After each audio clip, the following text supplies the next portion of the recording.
This time on Jarrus of All, I start building Cloud's Buster Sword from Final Fantasy VII Remake out of ultra lightweight materials, like titanium. Because you'd have to be able to wield it, because it's friggin' huge. A lot of people have made this sword before out of metal, which makes it unwieldable. And they've done a really good job, but I want mine to be the first functional wieldable Buster sword that's actual sized, which means I'm making it out of carbon fiber with a foam core and a titanium blade edge. I think this idea is gonna work really well. And it should keep the weight way down, but that means the expense goes way up. So if you're excited about me doing this project, don't thank me, thank my Patreon supporters. Without their support, there is no way that I could have afforded the materials to be able to do this build. If you want to help support the channel and help make builds like this possible, it's only $1 a month. Links in the description. Get your name on the table. But this sword comes with another set of challenges. It's so big, it would be nearly impossible for me to build it here in my shop because my shop is so small. And I don't have a TIG welder. You have to TIG weld titanium. So it's off to the TIG welder.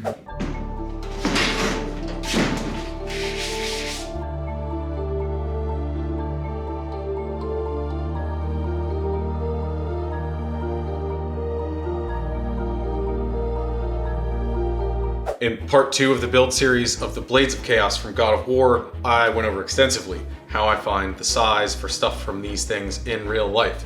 But for this, I had a really hard time finding an accurate measurement. Everybody just says it's 5 to 6 feet long. So I measured a bunch of pictures of Cloud with the sword and figured out the average of those to get the length that this is supposed to be. So I started making all of my measurements on that, and then I ordered all of my materials. And unfortunately, after that, I found at the very bottom of the Fandom Wiki article a little blurb of information about how Square Enix had a promo event for FF7 Remake, and they had a 1-to-1 scale Buster Sword there with a plaque next to it that said that it was 185.5 centimeters long. Doesn't get much more accurate than that, which means that I'm off by 5.71 inches. Too short. Luckily, all the materials that I ordered, I have enough extra of it that I can actually make it to the correct size. This is the actual size of the Buster Sword. Very accurately drawn out to use as a reference, and I wanted to make sure all my measurements were correct, and I wanted to see what it looked like. As a little bonus to my patrons that made this build possible, I'm going to send you the image with all of my measurements if you want to make a super accurately sized Buster Sword as well. This is titanium. 6'4", grade 5, 6% aluminum, 4% vanadium. Every time I work with this stuff, I'm blown away by its properties. It's also impact resistant, it's weldable, you can grind it, you can do everything that you would do with steel, except it weighs hardly anything. And it's absolutely necessary to keep the weight on this sword as low as possible. But there's a problem with this piece. It has a bend in it and a twist, and I need to get those out before I do anything with it because it's gonna need to be perfectly flat. This twist is slight, so I'm gonna go further and further until it's gone. That's 180 degrees. That did nothing. Nothing. That was about 225 degrees. It doesn't look like it changed at all. Nothing. This is honestly scary. That's unbelievable. It's still twisted. That did nothing! Nothing! This is like a really strange, dangerous workout. I think I made a slight change. Good job. This is a terrifying amount of force. Ha! It's straight. That right there should show you why this is such an unbelievable material. That's just wild to me, that you can twist this thing 360 degrees. That's outrageous. This stuff's amazing. It's flat, twist-wise, but it still has the curve. Good thing is this thing's curved evenly the whole way down. It's not just at one spot, so I don't have to set up some kind of rig. But I'll tell you what I am gonna do is to keep track of how far I go. I'll keep an eye on it on the board. That did nothing. Nothing!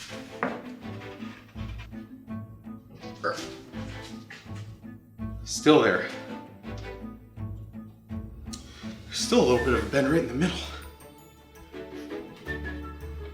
This isn't terribly scientific. I think that'll do it. These are going to be just the edge, and they will be cupped by carbon fiber molded into the sword. But they need to be cut. Right there is where I need to cut it. I was extra careful to make sure this titanium has marks in the right place, and I'm gonna have to be extra careful when I cut it, because titanium is expensive. And I only have so much of it, so I can't screw it up. But I'll tell you what, cutting titanium looks amazing. It's almost magical. The sparks coming off of this are so bright white.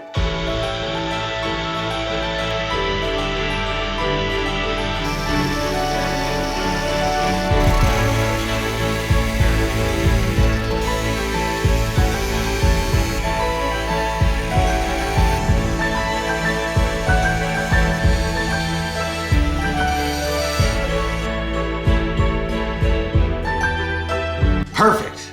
Now I can weld it. This will be my first time like really welding titanium. I did little tangs on the titanium batarang, but that was cheese grade titanium. This is high grade. I need to make a little thing to weld this together. I used this square to line up my sticks of titanium with the lines on the board. There's an aluminum surround with an extra argon line feeding into it to give me a pool around it. The reason all of this is necessary is because titanium is incredibly reactive with atmosphere because it has oxygen in it. So that's why you need a second line running in. At least that's what I've been told.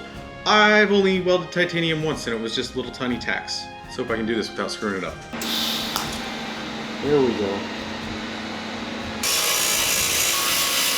That turned out pretty well. Yeah, I mean, that's definitely a solid weld. It's gonna work. It pulled it somehow, some way. It pulled it like, it pulled that together. That went and it bent that way. Steeper of an angle than it's supposed to be. One eternity later. This took far longer than I thought it would.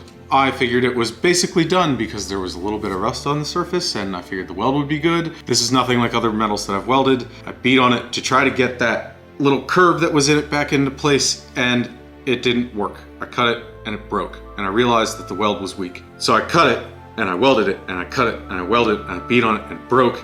The solution was this giant TIG cup, and I used this, I shimmed this just off of something. I didn't have a purge line underneath it, but I started this by letting the gas flow underneath the weld, and then I moved this up and started welding, made a pocket of argon around it. The welds came out absolutely beautiful and perfectly clean. I'm super happy with this now, and it's crazy strong. So I could spend the next 8 hours grinding the edge on this, but that's boring. So let's do something a little more interesting. Most people call this polyisofoam. It's polyisocyanurate. It's a polymerized foam that doesn't melt from solvents, which means that I can lay carbon fiber directly on it and it'll be fine, because this is gonna be the core of my sword and what gives it its shape. So it needs to be accurate, but the handle needs mounted. If I just glued the handle in there, it would have hardly any contact with the carbon fiber that makes up the rest of the sword. So this part's interesting and important, and I have a solution for it. These bevels that I created around the handle will allow me to get way more contact area between this and the carbon fiber that lays on top with my intermediate binder. This is 2-part epoxy, and this is chopped up carbon fiber. If I mix this heavily into the 2-part epoxy, I can pour it into this area and it will bind with the handle and I can make it flat. That way when the carbon fiber is laid on top, it will have something to bond to that drastically increases the surface area contact between the handle and the rest of the carbon fiber. I'm gonna sand this back, that way it sticks to the other stuff.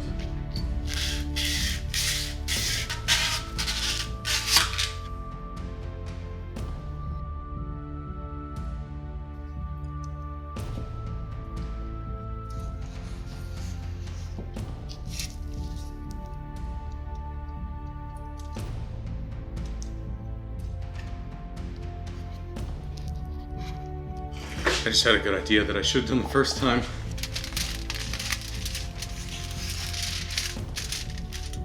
Once that sets, I can peel it off. And if it doesn't peel off, I'll sand it off.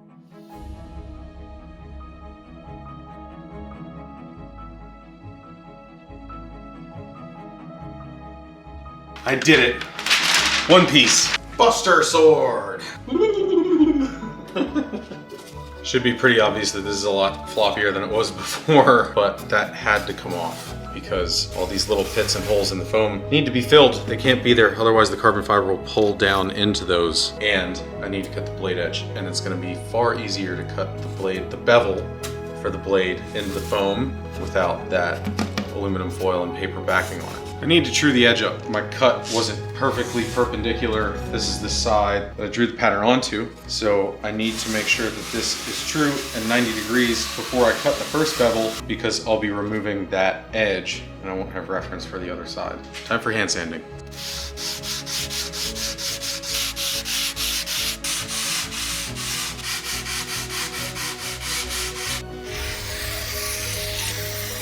I'm gonna use this. It's a hacksaw blade that I got that was really cheap. With the teeth, I'll just saw back and forth. I don't trust myself to guide this with my hand though. I'm gonna set up something to make this stay where it's supposed to be. This gets me close as a guide, so I can use this right here and I'll rest the blade against it. But I'm not just gonna do that. I'm gonna put a guide at the top side.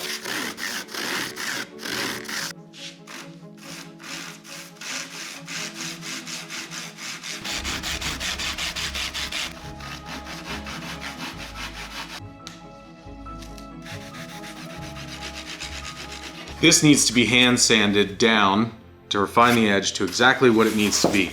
I'll explain why. Here's the blade edge if you cut the sword in half. I'm cutting these tapers, or the bevels right now. The titanium's gonna go in here, but there's some fancy stuff that has to go on down here at the end for the carbon fiber to be able to hold the blade edge. I'll explain how I'm gonna do the carbon fiber at the end to make it hold that titanium blade in the next video. And this foam is going to take a long time to prepare to do the rest of the carbon fiber work. So I'll see you next Sunday when I turn this thing into a giant carbon fiber and titanium buster sword. Thanks for watching. Hope you enjoyed it. See you next Sunday. Since you watched to the end of the video, you get to see a little preview. Check out this beautiful wasp weave carbon fiber that I'm going to use for the top layer of the sword.